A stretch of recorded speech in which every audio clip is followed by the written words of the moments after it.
मुळात छत्रपती शिवाजी महाराजांनंतर स्वराज्याला नख लावणारे अनेक होते, अनेक गद्दारही होते. त्यानंतर स्वराज्य पुन्हा उभं राहण्याचा प्रयत्न झाला, सगळं झालं. पण अखेरीस एक टप्पा आला की जिथे स्वराज्यावर मोठं संकट होतं.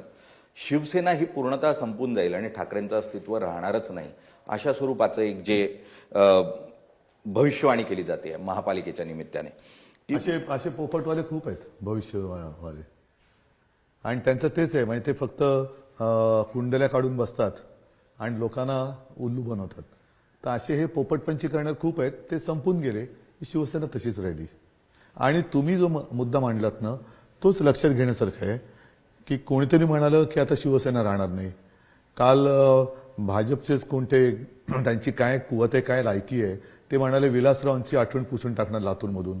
त्या मनरेगातून गांधीजींचं नाव काढलं, सरदार वल्लभभाई पटेलांना चोरलं, नेताजी सुभाषबाबूंना चोरायला निघाले.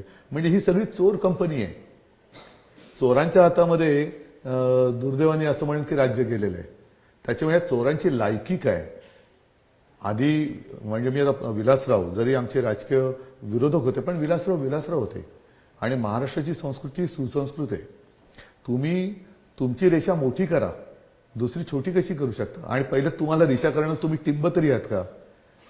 तुम्ही टिंब तरी आहात का? तुमची पार्श्वभूमी नाही काय, पार्श्व इतिहास का काय म्हणतात त्याला, ते असलं त्यांना तर तो लोकांसमोर मांडणार आणि विलासरावांचा मांडा. तर ही वृत्ती ही घाणेरडी आहे. म्हणजे दुसऱ्याचं चांगलं पुसून टाकायचं, जे पुसलं जाऊ शकत नाही.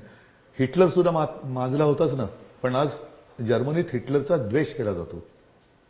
मुळात शिवसेनेतलाही म्हणजे शिवसेनेचे अनेक नेते अगदी बाळासाहेबही म्हणायचे की हिटलर आमचा आयडॉल आहे काही बाबतीत, कारण त्यांनी त्या ज्या काही सुधारणा वगैरे केल्या होत्या त्या बाबतीत. पण बाळासाहेबांनी कधी हिटलरच्या त्यांनी जे काय नरसंहार किंवा हत्याकांड केलं होतं त्याचं कधी समर्थन नव्हतं केलं.